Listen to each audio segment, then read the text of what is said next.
So first 6 figures of my whole life, it was like the best thing to tell my mom that, like, because she didn't believe in me at first. She was like, okay, you're gonna be making money online. You went to college. You should be working in your job. All of a sudden, first year making 6 figures. I'm like, Mom, I did it.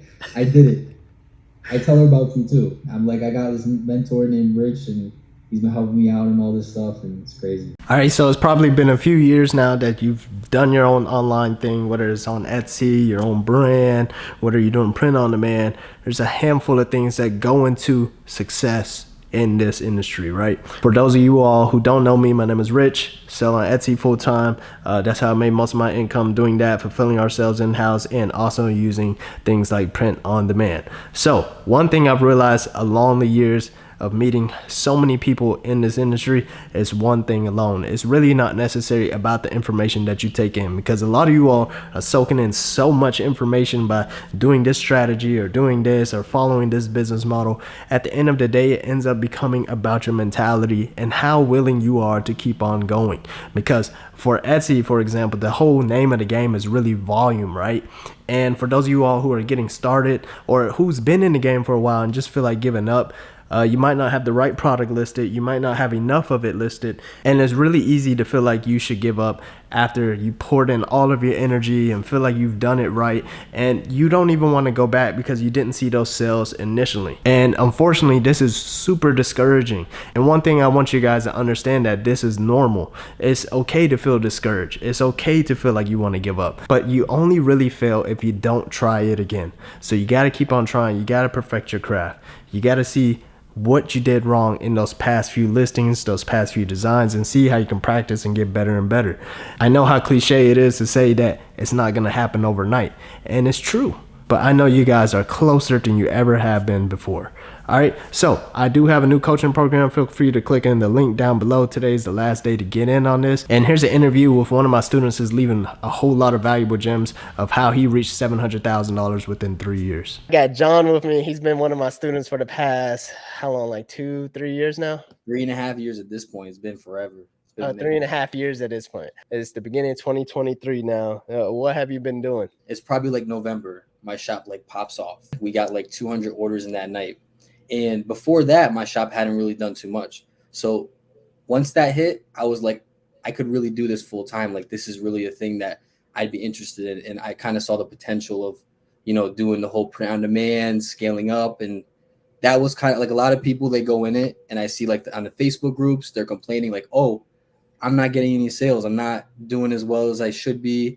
You know what I mean? I'm kind of stuck. I have all these visits. My conversion rates are low. But I kind of got that confirmation to myself, like right from the beginning, that this is something that is a long-term play. And it's definitely something that I'd be interested in, because you can really scale it up. So that was one of the biggest things for me. That's awesome, man. I guess I skipped something, man. You want to introduce yourself to everyone? I'm John. I've been Rich's student for 3.5 years now. I remember I first got into his course through one of his friends who's really big in the scene, through Amazon. And I was like, the minute I saw Rich, I was kind of like, this guy has a good vibe. Like, he doesn't give off like the sketchy kind of guru type vibe. And I really picked up on a good feeling from him. So the minute I did that, I was like, hey, I'm going to go buy his course. And it was the best decision that I've ever made. Damn. All right. So that decision, you sent me one of your testimonials right now. You're at 700,000. It's about 720 at this point. Yeah. 720. All right. So you're going to cross over $1 million in sales. What do you think was the biggest difference between, a lot of people, sometimes they buy programs and then like they watch it and they never put in the work. Like, I know you say you had confirmation, but like what helped you be so consistent in it? I guess like it's really just, I kind of like doing it. Like, I like the fact that you can go into a whole business and you can actually like make designs that people will buy. Like, when I first started, I didn't really think, why would anybody want something that I can make, like that they could probably make themselves? But it really makes you more creative, and it kind of brings out that side of somebody, which I feel like everybody should have a creative outlet in their life.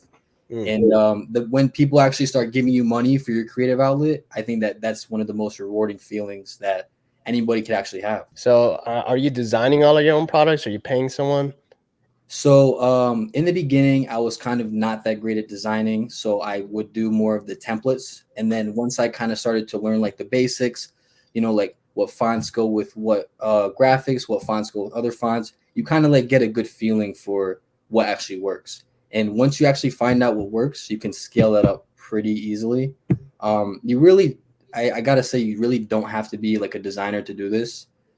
People think that if you're designing t-shirts, you probably should be a designer, but you really need very minimal graphic design skills for the Mm. whole thing. So are you just doing t-shirts, or are you also like incorporating other products as well? I actually started with just t-shirts, and I kind of wanted to just build the foundation, build the ground out, and kind of like get good at one thing first. And then I realized, like, if I'm this good at doing shirts, maybe I can make a little bit of extra revenue doing sweatshirts and mugs and all that stuff. So I've kind of recently in the past, like maybe like late 2022, early 2023, I actually scaled up to doing sweatshirts and mugs as well, just to kind of take what I learned from the shirts and transfer it over and go into a completely new base of customers that I probably wouldn't have gotten before. So are you seeing new sales just from doing that? Oh yeah, for sure. Because if you really look at it, like Etsy is very saturated in the shirt market, Mhm. um, but not as much in the sweatshirt market. And of course, there's not as much demands. But then again, like when there's a little bit of demand and there's not a lot of competition, you can actually really get in there. If you know what you're doing, you can really do well in that area. Absolutely. All right. So, like, how often do you list? Are you listing like once a day? Maybe like you're doing it like once a week? Like, what's Uh, the consistency with that? my consistency is not great. I'm not gonna lie. Like I have spurts where I just don't list for a while because I'm working on other stuff. Uh-huh. But in the beginning, listing is the most important thing. That is what you need to do to get your shop going. Because, I feel like back in the day, like even me, I started in 2020, like it was way easier to sell. And then now Right. it's more of it's very doable, but you need to put in the work and consistency and all that stuff. So I really you actually gave me this goal. I recommend 5 shirts, 5 designs a day, and by the end of the month you have 150 up. Times that by 12, you have a full shop in 1 year doing Yeah, like pretty decent sales. So I definitely recommend, I think 5 is pretty doable. That's what I've been kind of trying to stick to. that's awesome. So, what do you use to design? You using Photoshop, or you just like straight up Canva? I hear mixed things. I like Canva. I mean, I think that Photoshop is a lot better. There's a lot more stuff. Like I know, somebody who I really love to watch on YouTube is Cassie Johnson. Okay. She loves Canva, and Yeah.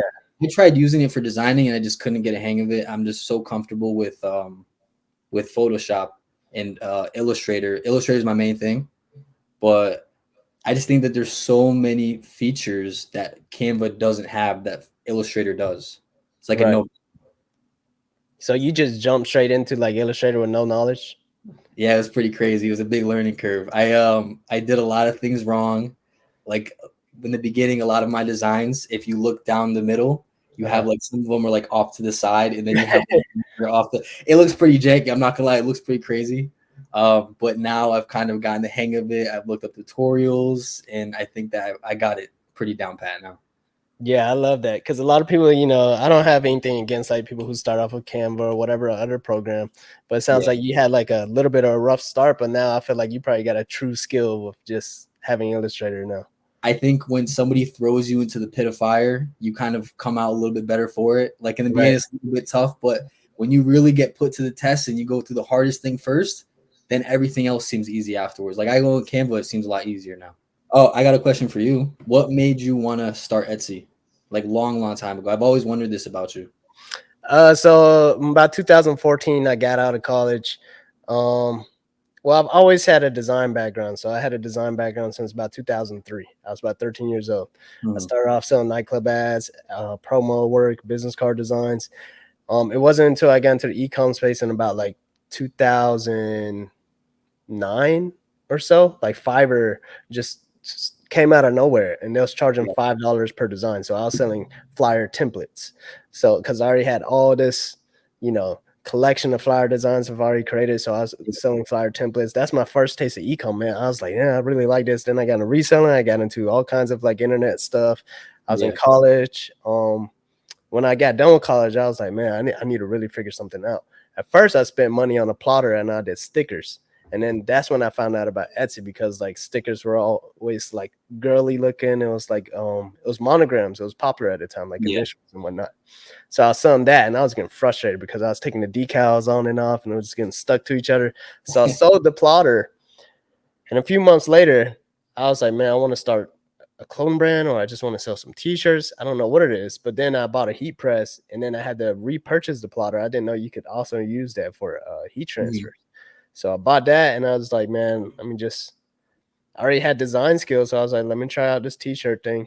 I tried it out and like, man, I want to say lucky my first month, but like, you got to test the luck before to see it. So that's the confirmation that I got. Yeah. Keep you going, and what makes you want to keep on going? Yeah, so I hit it at the right time. It was August. I posted up some back to school t-shirts. Man, then I did 10,000 my first month, and I'm like, okay, yeah, this is probably gonna be it for me. So work from home, make my own hours. It's a no-brainer. Yeah. So at first it was like 24/7 though. It wasn't even like 8 hours a day. It was like 24/7, 24/7, and then like that's whenever I probably like found out about print on demand at the time, because like I was working the whole time. I was a stay-at-home dad. My wife had a full-time job. And then a lot of people give like print on demand slack just because it's like expensive or whatever. But man, if you don't have another choice and you don't have the time and day to focus on things, it was like, man, Printful was the first thing I found out about. And really? I don't even know how I found. Oh, actually, I do know how I found out about it. So at first I was typing in I was trying to figure out how to sell blankets, like to people. Yeah, so I was selling baby blankets with like their names and all that stuff on it. And I found a print on demand provider. It was someone local. It was a company called like JV something signs. I can't remember, but they didn't even have a good back end or nothing. You don't incorporate it with your own website. You have to manually type things in. But they would, cool. Yeah. So they blind shipped it to the customer for me, and I'm like, dang, that's amazing. I was like, there's got to be something else out there. And then somehow I found out about the word blind shipping. I was typing in blind shipping t-shirts or whatnot, and Printful popped up. And then because drop shipping, blind shipping. Yeah, drop shipping, blind shipping, same thing. Yeah, so I got into t-shirts from that, man. It was just, I don't even know how I stumbled across it. Because it's crazy. Like, I feel like e-commerce is more of a new thing. And like one of the biggest things I hate about the space is that you say the word drop shipping. So people ask me what I do. They say like, hey, John, like, what do you do for work? Oh, like I drop ship t-shirts. The minute you say drop shipping, they think you're like Shopify scammer, blah, blah, blah, blah, blah. Yeah. But I feel like this is a little bit different because you're actually on a marketplace and you have like already customers coming in. So it's like, I kind of picture it like you're in a mall and you just buy out a store, and then you already have people coming in. Yeah. So what made you like go to Etsy though? Because e-commerce was such like a small thing back in the day, and Etsy, like I don't even know if I'd never heard of Etsy until a couple of years ago. I think I saw the results early. It was because like, when I first hit, I was trying to do a clone brand at the same time. And then I saw that $10,000 hit and I wasn't advertising. I wasn't doing anything. Like, and the fees weren't even that bad back then. But like, it was like all this traffic is just coming to this website, like without me doing extra work. And then when I had the clone brand sitting on the side, I'd have to reach out to several people just to get it like posted somewhere just to see a few sales. So, that's what people miss out on. It's like, why pay a marketplace all this additional fees? Like what's the point of that whenever you can create your own website? But whenever it comes to your own website and you try to do all the marketing yourself, people don't even trust your website to begin with. In the long run, it may be worth it. But if you're like overwhelmed, you're discouraged because you built your own website, you're not seeing sales just yet, you might want to try out a marketplace because it really helps boost your confidence to let you know you're doing the right thing. I tried doing the Shopify like store like for a little while, and oh my god, when I tell you I burned through cash, like I spent like $500 in a couple of days, and I was like, bro, I need to get back to a marketplace because this is just I might have not done it right. I tried to follow like all the steps I found, but it is so difficult to start your own brand. And I just think that I see like I'm in a couple of Facebook groups on Etsy, and I really feel like they don't understand how difficult it is to start a brand Mm-hmm. because everybody always says, "Oh, why should I go on Etsy or Amazon and pay them all the fees like you said?" But to make an actual brand, and even if you get like one product that does well, to keep that going for a sustainable amount of time to make it your job, it's I don't want to say it's impossible, but it is very it consumes a lot of your money and your capital, and I think people don't understand that. Yeah. So I mean, really, it's like you got to burn all that marketing money. I mean, at the end of the day, it's kind of like you selling, like you said, a mall, or like you're selling inside of a Target, it's inside of a like crazy shopping plaza. All kinds of people already come in. You have a store inside of Target, or like in comparison to myself having like richest storefront like in the middle of nowhere when I got to keep on telling people to drive down the street to come to me just to buy Yeah, clothes. So that's what you pay for in those fees. All right, yeah. so John, what's the goal, man? You're at $720,000 in sales. What are you gonna do different to get you to that $1 million mark? So, I mean, I definitely am. The main goal is making more listings, of course. Like you got to make more listings to make more money. It's that simple. But better mock-ups, better designs, better SEO. Um, get into Rich's course. That's what I that's what I'm gonna be doing to get more sales. All right, so I do got a new program coming up. You guys can click on the link down below if you guys want to be a part of that. John, you got any last piece of advice for them? Just don't give up. Honestly, like even when you think, even at my stage, even when you think like, oh, this might not be for me, I'm having a bad day, I'm having a bad week, a bad month, it will get better if you're just stubborn. You have to be stubborn as much as possible and keep on working at it, and it will actually work if you do the right things. It's a very good business model. Nice, love it. Appreciate you for hopping on. I'm gonna catch you on the next one.